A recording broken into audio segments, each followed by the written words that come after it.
¿Cómo le va, diputado Sturzenegger? Buenas tardes. ¿Qué tal, Pablo? ¿Cómo estás vos? ¿Qué tal? Un gusto, muchas gracias por recibirnos. Cuéntenos qué es lo que han divulgado hoy respecto al PBI 2013, versión Congreso de la Nación. Bueno, como vos decías, es un número bastante importante porque estos entre 3.500 y 4.000 millones de dólares es un monto que es equivalente a 2 veces la asignación universal por hijo. O sea, no estamos hablando de un monto que es menor, tampoco estamos diciendo que no es algo que no haya que pagar, sino simplemente que no hay que pagarlo cuando no hay que pagarlo, y hay que pagarlo cuando hay que pagarlo, ¿no? El número que nosotros anunciamos, el índice de crecimiento de la economía del cuarto trimestre del 2013, y eso por supuesto te permite completar ya una estimación para todo el año. El crecimiento del cuarto trimestre fue de menos 0,6%, o sea, Argentina tuvo una caída en su nivel de actividad económica en el último trimestre, quizás nos sorprenda dada la gran inestabilidad que vivió la economía en esos meses, y esto da un acumulado para el año 2013, o sea, un cierre para el año del 2,9%, ¿no? Con lo cual, en esa referencia que vos hacías, Pablo, hace un minuto, respecto de que el valor de corte para el cupón del PBI es 3,2, fíjate que es un número que está por debajo de eso, con lo cual un número relativamente veraz, computado seriamente de PBI, estaría indicando que Argentina el año que viene, mejor dicho, no tendría que pagar el cupón correspondiente al año 2013. ¿De dónde surge la cifra de menos 0,6 del cuarto trimestre y 2,9 para todo el año? O sea, ¿se hace igual que con el índice de inflación? ¿Es un promedio de lo que estiman determinadas consultoras o es una medición propia? No, exactamente, Pablo. Nosotros en el Congreso hemos dado refugio, o sea, las consultoras generaban información, que era información útil pública, cuando el gobierno empezó a atacarlas y a ponerle multas y a hacerles juicios. Bueno, el Congreso se convirtió en el ámbito donde esa información pudo ser comunicada a la sociedad. La verdad que cuando uno computa promedios, en general tiene una información que es mejor, que es más fehaciente. Lo hicimos con el índice de precios y también lo hacemos con el índice del PBI. Son menos consultoras, Pablo, porque es un trabajo muy tedioso, muy difícil, que cuesta muchos recursos hacer un seguimiento del PBI en todos los sectores, pero la metodología es la misma. Todas las consultoras que hacen ese relevamiento básicamente se toman los datos, se computa un promedio con una metodología que hemos establecido y que es constante a lo largo del tiempo, y de ahí surge este número. Claro, es un número que está, digamos, muy lejos del PBI que estima el INDEC. Se habla de un 4,9, de todas formas la cifra definitiva la vamos a tener el jueves, pero está bastante cerca de ese umbral de 3,2%, que es el que nos interesa a nosotros, ¿no?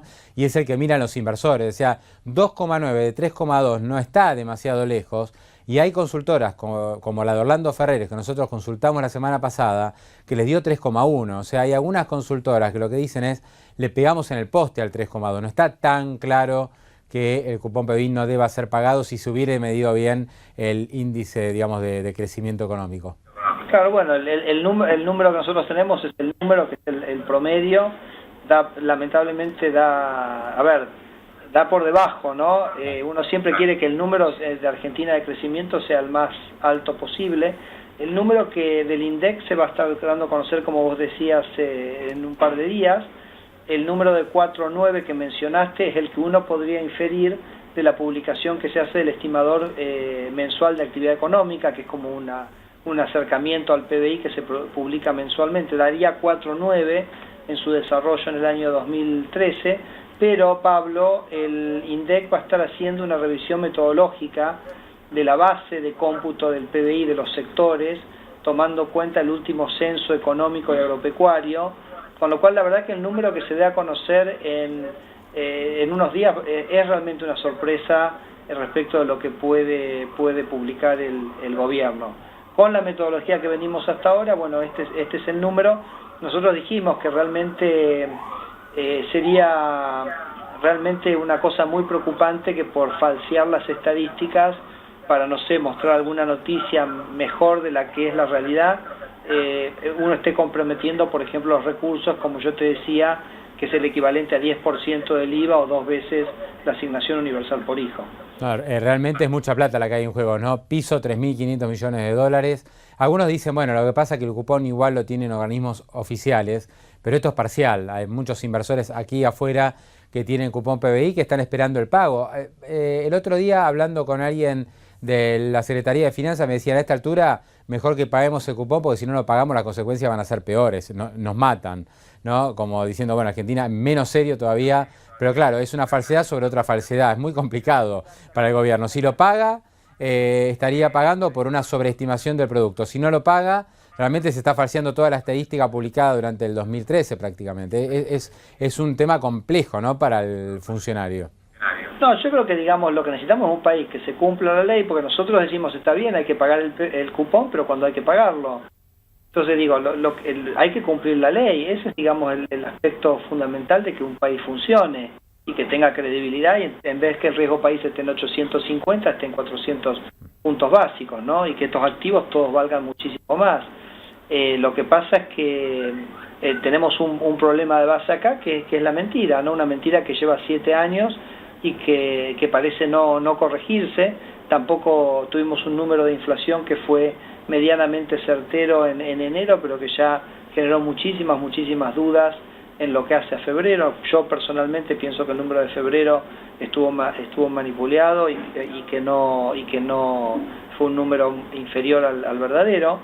Y bueno, así no vamos a generar credibilidad en la Argentina, que es lo que necesitamos para que los dólares vuelvan a entrar, para que las inversiones vuelvan a entrar, y Argentina se pueda empezar a normalizar en un sendero de crecimiento y sostenido y con inversión y empleo de calidad. Ahora, los 3.500 millones de dólares que va a haber que pagar en diciembre, esto se paga en diciembre si es que no hay una corrección. Por supuesto, esto que hasta noviembre va a haber un suspenso porque hay tiempo hasta noviembre para corregir la estimación de Producto Bruto. Vos me corregirás si no es así, Federico, pero lo concreto es que, bueno, hay que esperar hasta noviembre a ver si se paga, y 3.500 millones hoy representa prácticamente mucho más de un 10% de las reservas. Estamos hablando casi de un 15% del stock de reservas que actualmente tiene el Banco Central y que presumiblemente para ese momento van a ser inferiores al nivel actual.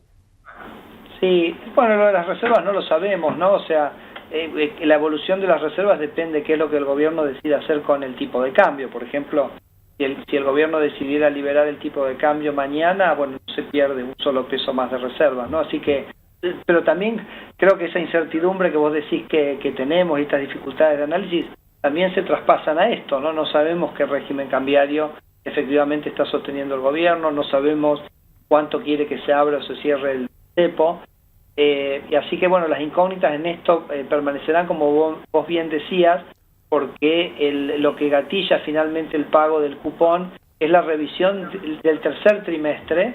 O sea, cuando se publica el tercer trimestre del 2014, es cuando ya tenés 3 revisiones del número del 2013, y ahí básicamente se define si el cupón se paga o no. Así que es correcto tu afirmación que todavía tenemos unos meses de incertidumbre, aunque por supuesto el número que se anuncia en un par de días va a ser casi definitorio. Bien, Federico, lo último, recién mencionabas el tema del índice de inflación. Hoy publicaste un artículo en el ámbito financiero donde claramente ya exponés tu idea, recién lo mencionaste, que desde tu opinión el índice de inflación de febrero que publicó el INDEC ya no se ajusta demasiado a la realidad. Te basás en el índice de inflación de la Ciudad de Buenos Aires y también en un artículo de la consultora Elipsis. O sea que el 3,4 estuvo lejos del 4,4 de la Ciudad de Buenos Aires, y esto marcaría una subestimación de precios. Yo creo, como vos también mencionaste en la nota, que este índice de inflación, que no sabemos muy bien cómo se hace porque no están los precios, esto es fundamental, evidentemente al tomar en cuenta precios cuidados y la lista de productos que están en precios cuidados, eso tira para abajo la medición sobre todo de rubro alimentos. Claro, pensamos que eso es una hipótesis de lo que puede haber ocurrido, porque el inspector, cuando va a hacer el relevamiento de precios, si no encuentra, por ejemplo, el precio de un ítem que está en precios cuidados, tiene un protocolo muy específico de cómo se reemplaza y cómo toma el precio de un sustituto, ¿no? Quizás acá lo que ocurrió fue que se asustaron con el número de inflación de febrero por el tema de las paritarias y dijeron, bueno, métanle a todos los precios cuidados, a todos los ítems que en principio tienen están dentro de esa lista, ¿no? Yo el motivo que argumento es que en la ciudad de Buenos Aires el rubro alimentos fue un rubro que tuvo un crecimiento mucho más fuerte que el índice general, y alimentos pondera mucho más fuerte en los índices del interior. Entonces, cuando vos pasás de la capital al interior, ese rubro que crece más fuerte y que pesa más, te tiene que dar un número que es más alto, ¿no? Entonces, yo creo que es una pena, creo que la inflación de marzo ya viene más baja.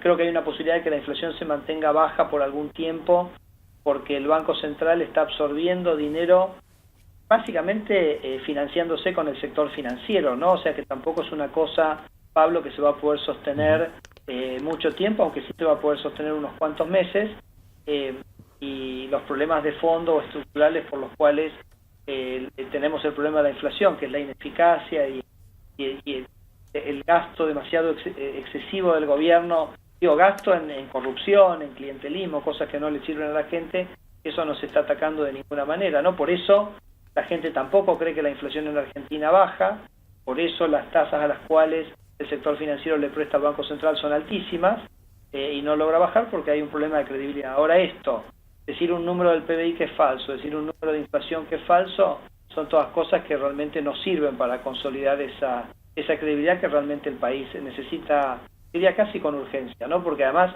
es lo más fácil, ¿no? Empezar a decir la verdad. No estamos hablando acá de invertir miles de millones de pesos, sino de cambiar actitudes que el gobierno ha tenido y que le han hecho mucho daño a la Argentina, y que se podrían hacer empezando mañana a la mañana. Diputado Sturzenegger, un gran gusto, muchísimas gracias por este contacto, muy amable. Pablo, un abrazo.